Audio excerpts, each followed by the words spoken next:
Friday, June 24th. Friday, June 24th. The show will be on the stage at the Kim Collins Pavilion, man, performing live and lively for Music Festival. Yeah, so go on and get your tickets right now and support your very own Du Jour. Coming up next, we're going to get into our program for this morning. It's called Waterline. We're going to be opening the phone lines at about 15 to the hour for those of you who have questions or concerns to get in. Here's Waterline.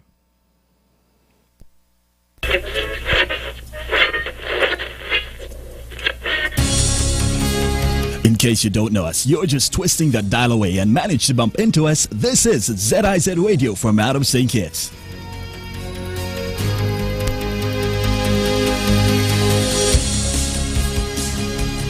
Water is life, life, life, life, life. Water is life, life, life, life, life. Do just one thing. Every jack come, make sure you check for leaks around your house every day. Every jack come, when brushing your teeth, don't let the water run away. Come save the water, preserve the water right now. Every jack come, save the water whenever you take in your shower. Every jack come, make saving the water your business every hour. The water right now. To me, and you, the water right now. Do just one thing. Good morning to all our listeners in Radio Land. Those of you who are tuning in to us via radio, YouTube or Facebook, welcome to the 7th edition of our radio program, The Waterline. The Waterline is a radio program brought to you by the Water Services Department in St. Kitts. Our regular moderator, Ms. Sharina Warner, is out today, and I am Cromwell Williams, the manager and water engineer. And it is my pleasure to take you through today's show. The Waterline is brought to you every second and fourth Wednesday of each month. For today's show, we will be focusing on the water supply situation in St. Kitts. Today I have with me in studio two of my esteemed colleagues, and so I will now invite them to introduce themselves and to tell you a bit about their role at the Water Services Department. Yes, good morning once again. Malcolm Herbert, I'm back again. Clerk of Works. I also am the person responsible for the groundwater. So, groundwater division, a staff of 6 persons in the groundwater division. Good. Yeah, good morning everyone in Radio Land. It's a pleasure having me here this morning. My name is Mr. Catty, and currently hold the position of Foreman of Works in Bastille area, which consists of Birdrock, the entire Bastille, the entire Frigate Bay, Southeast Peninsula, Connery, Shadwell, Pine Garden area. I have a crew who carry out all these duties in terms of distribution, maintenance in that area. It used to be a crew of 8. It's presently a crew of 4 now, and the areas is not getting, in terms of the demand and everything for water, is not getting smaller, it's getting larger by day, with a lot of increases of constructions, developments and them kind of stuff. So I wish to get back an extra 4. So, I hope the manager could lend me some somewhere down the road, So that's my position as we speak. Okay, thank you, gentlemen. Mr. Carty, Kurt Carty, foreman in Bastille area, very critical role, overseeing the distribution and maintenance of our water services in the Bastia area. And Mr. Malcolm Herbert, who is a experienced and trained electrician, and he oversees the production of the water from the wells. We have quite a number of wells operating, not just in Bastia, but in the entire island, and we'll hear a bit more from these gentlemen as we go along. So, as I said this morning, today, before we open the lines in the next 10 minutes or so, we want to just give you a bit of information regarding particularly to the water supply situation in St. Kitts. By way of background, in 2021, the Water Services Department produced and distributed, on average, about 5 million gallons of potable water per day. 5 million gallons per day, on average. With a population of just under 40,000 persons in St. Kitts, that's an average of about 125 gallons per person per day. Now, considering that about 80% of our water is used by domestic households, that figure would drop to about 100 gallons per person per day. In theory, therefore, we should be able to provide a 24-hour supply to every consumer. As most of you are aware, though, this is not the reality on the ground, especially in such areas as Bastia, Keon, Sadlers, and Newton Ground. In these areas, due to insufficient water, we have to ration. Ration simply means that at nights we close down the distribution system and we reopen early in the morning. We do this to allow the levels in the reservoirs to build up overnight. As a result, while most persons, if we do not do this, while most persons who live on the lower areas in our towns and villages will have a 24-hour supply, persons on the higher levels or elevations in these areas will perhaps have a 4-hour supply. And so this is not something that we want to do. It is something that we only started doing in recent years, and it is something that I am hoping that we will soon get past. Our inability to meet the demand in these areas in particular is of course as a result of the rapid expansion and development of the island, and the failure to meet and a failure to develop new sources of water in tandem. Let me repeat that. Our inability to meet the demand in these areas is, of course, a result of the rapid expansion and development of the island and the failure to develop new sources of water in tandem. The fact is that we do have a water shortage situation in St. Kitts. I stop short of saying that we have a water crisis. However, if drastic corrective actions are not taken by various stakeholders, we will very soon have a water crisis. Excuse me. So, to get out of this situation, we all must be willing to play our part. The government must immediately invest in the commissioning of desalination plant or plants and the drilling of new wells. We, the consuming public, must practice what we call demand control, and that mainly means fixing our leaks. Obviously, most of our demand in the Bastia area, most of our demand is in the Bastia area. And this area would continue to grow at a faster rate due to urbanization. Most persons want to live in and around or close to Bastia because of the conveniences of being close to the town.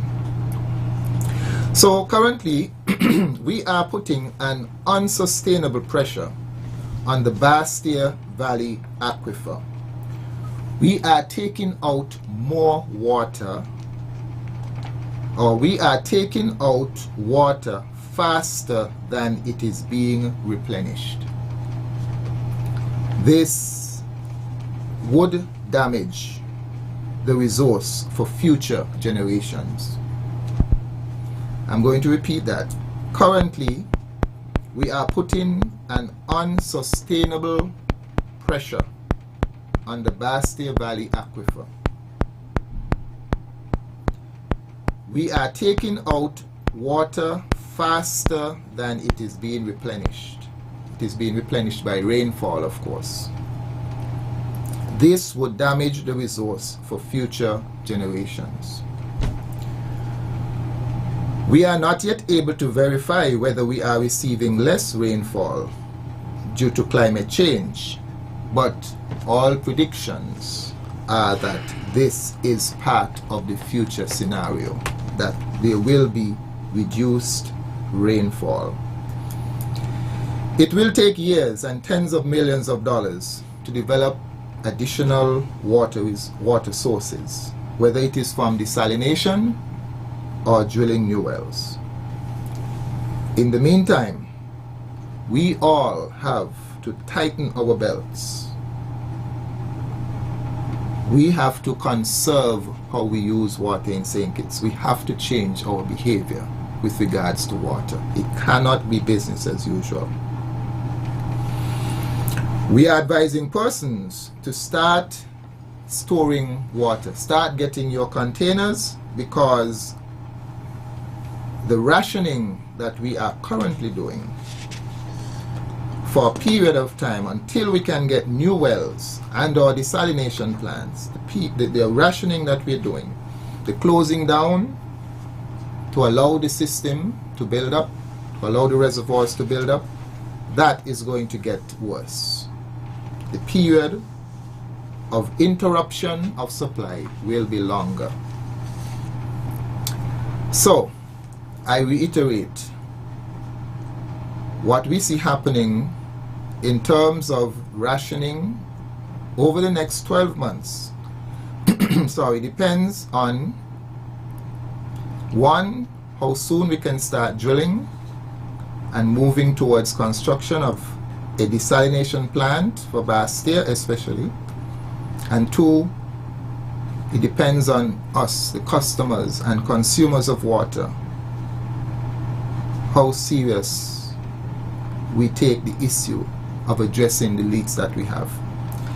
I will now turn to my colleagues, and I will ask Mr. Malcolm Herbert, who, as I said, is responsible for managing the pumping of the water, the production.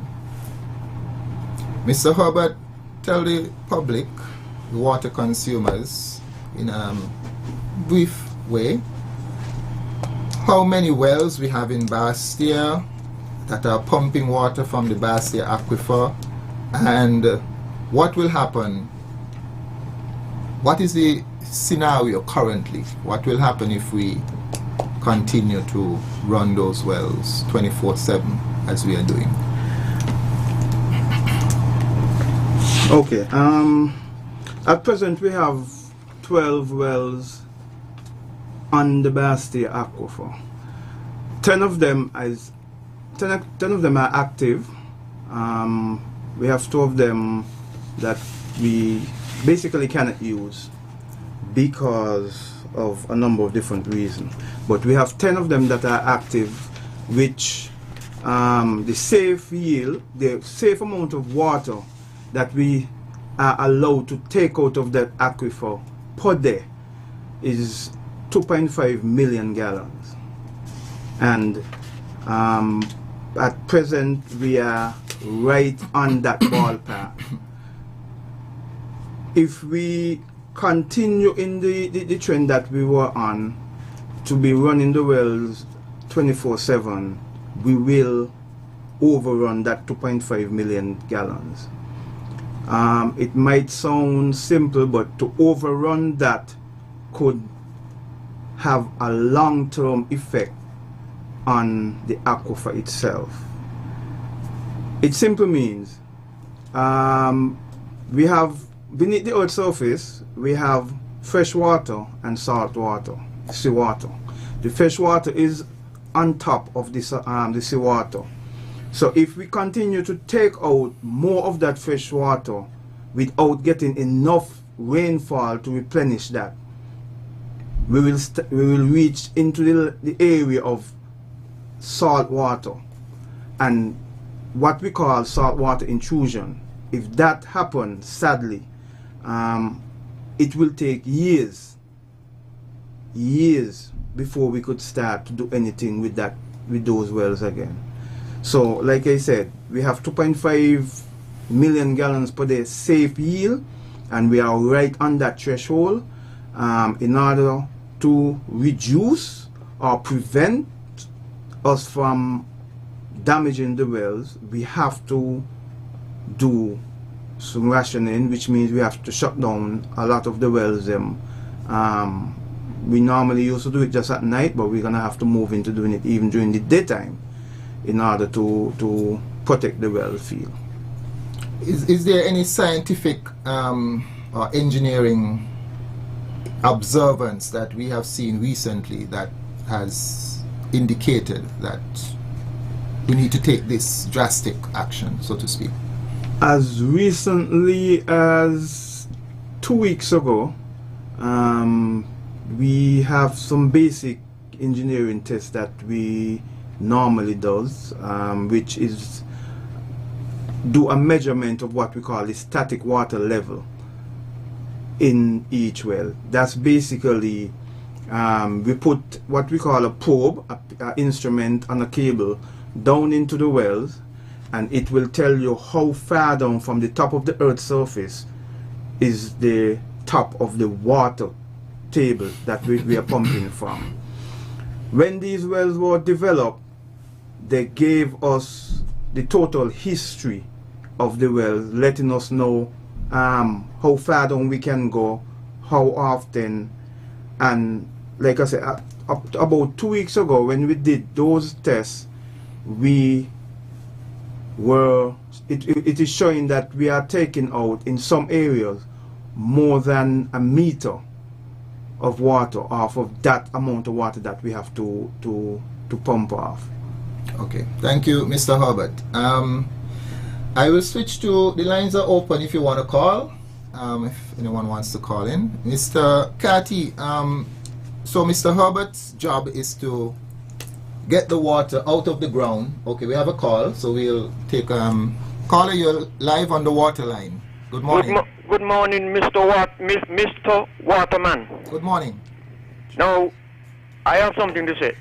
I don't know if you all are aware of this, but Buckley's estate where I was born and raised. Let me turn the radio down, see, because I don't want. Sorry about that. Okay. Buckley's estate where I was born and raised, they have 4 reservoirs, and all 4 reservoirs used to always full with water. I mean, we used to get more rain than now. But now, those reservoirs are out of commission. So I would like to ask you, where the water that used to fill up those reservoirs, where does that water go? Because up to the left-hand side of Buckley's Mountain, which is Alivi's Mountain, there is a water source up there. And if those reservoirs not collecting that water, where does that water go when you run down the gut? Now, here is my solution for the problem. All the tractor roads, they have some sluice on both sides of the road. It depends on the grade of the hill.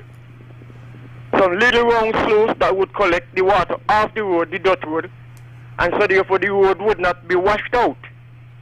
And you know, when that water there is either the water soaked down in the earth. So therefore, those wells that you all have dug, they also use up that water that come out of the sluice and gone in the earth. So why not clear out those abandoned sluices so that they can collect water and let them operate like how they used to be? Because those sluices are blocked up, and because they're not able to contain water, the water wash down in the street and everything go down the bay. So catch the water before it reach down the bay, and then those wells that you all are digging, they would be able to get more water from beneath the earth. That's my solution for the water problem. Thank you very much, man. Thank you very much, caller. That we will get back to your the answer to you in a bit, but just to say that you are on point. You have raised a very important issue, and we'll elaborate on it a bit later. But I want to bring in Mr. Carty to speak about the other side of the coin. As I was saying, one side of the coin is that Mr. Herbert and his team operate the wells, make sure that we get the water out of the ground, store it in our reservoirs, and then it is distributed to your homes, our consumers. Mr. Carty, we keep saying to the public, there are a lot of consumers who are wasting that water, precious water. Tell me a bit, Mr. Carty, about, from your side, managing the distribution system, what have you observed in terms of wastage by consumers, and what consumers must begin to do if each of us are going to help to avert what I would call a water shortage crisis? Hey, morning again, radio listeners. My take on it is that for each consumer out there, what I would like each consumer to do is to check their toilets and around the households on a whole for leaks.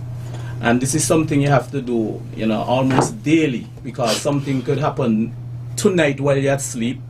When we turn the water on, the pressure come back, it could burst a pipe and you don't know, even in your yard. So you have to check these things daily to make sure. You have to also monitor your water usage that you use daily. Your bill. Mainly, you could look at it at your bill and see that this month your bill was $20, you gone to $60. Well, you ain't do nothing extra, and you have this jump in your bill. So something is wrong. There is a leak or something like that. You could also invest in low flow devices like shower, faucets, etc. in that household. And people who wash their cars on a daily basis. I prefer to see people using a bucket instead of a hose. And if you do use a hose, you have to make sure there's a nozzle on it, because somebody will just be using it, and when the time comes to dry the vehicle, they drop the hose, leave it running. Therefore, if there's a nozzle, when they let go that nozzle, or if it's something they're squeezing, it will just stop immediately like that. Okay. Alright, so let me pause there.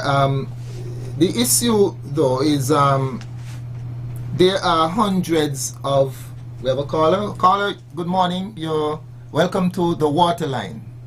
Yes, good morning. Morning. One little question. What are you doing about this water damp in Newton going out for at least 4 years now? Sorry, I'm not hearing you clearly. We need to have that there in place so we could get water permit. Could you? Because nobody got no system in the place. You got it out for about 4 years now. They take out the pipes them and nobody done nothing to it. Sorry, that water dam where? In Newton Ground village. By the Kakanen tree, the biggest one. They take out the pipes them. They be too clean away and nobody do nothing else to it. So if water got short in Newton Ground, as you say, water going lock off and lock off. Nobody got nowhere to go for water. So we want back the damp. Because the damp is a very helpful thing for we in Newton Ground area. The day they don't water off, the amount of people have to go on with the kit and stuff for water. So please, because you got two of them, but the biggest one out of position right now, action. So please look into that and get it fixed away. Okay, caller, thank you very much for bringing that to my attention. I am not personally aware, but I will look into it for sure and have that see what is the reason. If there is some good reason, perhaps it's leaking and need fixing and somebody just took it offline instead of fixing it. Perhaps that is the reason, I'm not sure. But I definitely am going to look into that. Thank you very much for bringing that to our attention, to my attention. Before that call, I was about to highlight the fact that we keep saying every time we come on the air that there are hundreds of consumers out there who are wasting water. And we're not talking about just small wastage. We're talking about big wastage. We're talking about sometimes a household that should be using 5, even up to 10,000 gallons per month. And such households are using 50, 100,000 gallons. Sometimes they are aware that they have a leak, but they don't want to break open their walls or floors or whatever. Sometimes they're not aware. Sometimes it's as simple as the toilet. The fact is, our meters are picking up these readings, and we are saying that the time for action has passed, or the time for non-action has passed, and we are ready to be very assertive in addressing these losses, because here it is, some persons are using 10 times, 20 times the water that they should be using. So one household is using 20 household water. I'm saying you alone are using the water that is allocated for the entire street on which you live. Sometimes it's several streets. And in the past there's been a sort of lackadaisical attitude towards this, but we cannot continue this. We cannot continue this, not in light of what is happening in terms of even the climate change, because everyone is, even though we don't have maybe some of the hard data, a lot of persons are observing that, you know, there is less rainfall. And even so, the amount of expansion, we have currently, I'm sure, over 200 applications for water at the Water Services Department currently. And there are hundreds more that will be coming before this year is out. We have about 18,000 connections currently. Each one of those 18,000 connections to our distribution system represents a potential leak. And so the task is significant, but we have to start somewhere. Very often we don't have the manpower and the other resources necessary to tackle this issue in the way it ought to be tackled. But I am sounding the alarm this morning, my fellow citizens. I am sounding the alarm that we are heading to a crisis. We are heading to a crisis if we do not change course with regards to the management of our water services. Anything you gentlemen want to add at this time? Yes, I can. Sakati. As Mr. Williams said, we're heading to a crisis, and it's a serious crisis, because there's only one place we get water from as we speak now, and it's from rainfall. And I know if you all look around when you're driving, even going to the countryside or in your neighborhood, and you look at the hills, you see how dry there is today. Nothing named green on those hills right now. So that is a significant way that you see that there is no rain falling as we speak. Okay? And like as he said, we have maybe like 70% of our rain water that we use come from underground. Maybe the next 30% is from surface. But if we're not getting rain, we can supply that 70% on a daily basis like that we give to the customers. So it is a problem. We have to cut that, and there's where the rationing come in on a daily basis, that we must shut that water off at nights. If we don't do that, the tanks cannot be filled for you to use that water during the daytime. So as we speak, we don't have the amount of water for the demand to supply you for 24 hours anymore. Thank you, Kurt, for reinforcing that point, Mr. Hubbard. Okay, just to go back to the first caller about the 4 reservoirs in Buckley's area and the source at Alois that he spoke of. As mentioned before, because of the amount of rainfall, the reduction in the amount of rainfall we have, and as Mr. Carty mentioned, we get our water from rainfall. These sources, they have either failed to produce anymore, or if you used to get 2 inches of water coming down, you're getting a 1/2 inch or 1 inch. So although you may have water coming down, the amount of water is nowhere near close the consumption that we are seeing now. So it's not the production and the consumption is not in pair. So those sources that you talk about, that source you talk about and those reservoirs, they may seem to you as if that we have them offline, but it's not that we have them offline. You don't have the water to put into them. The second caller mentioned about the water dam in Newton Ground.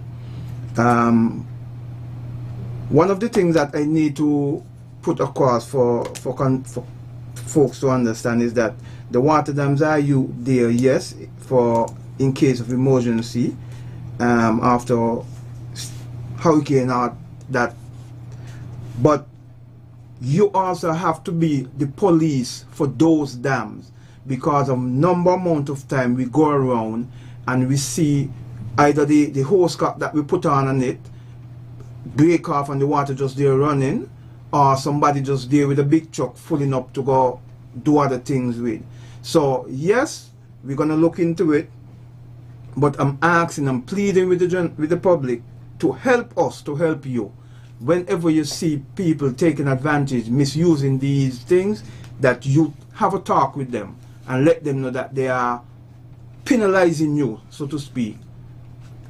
Okay, so we are practically out of time, but just in wrapping up, I want to thank you, my colleagues, and I want to say to you, our valued customers and consumers of water in St. Kitts, that we are saying at this time that in light of the rapid expansion and development of the island and the limited there are limitations to the water that we have available. It means that before times some of the customers would have been wasting water, and we would have had maybe about 25% of our water supply that we produce going to waste, unaccounted for revenue.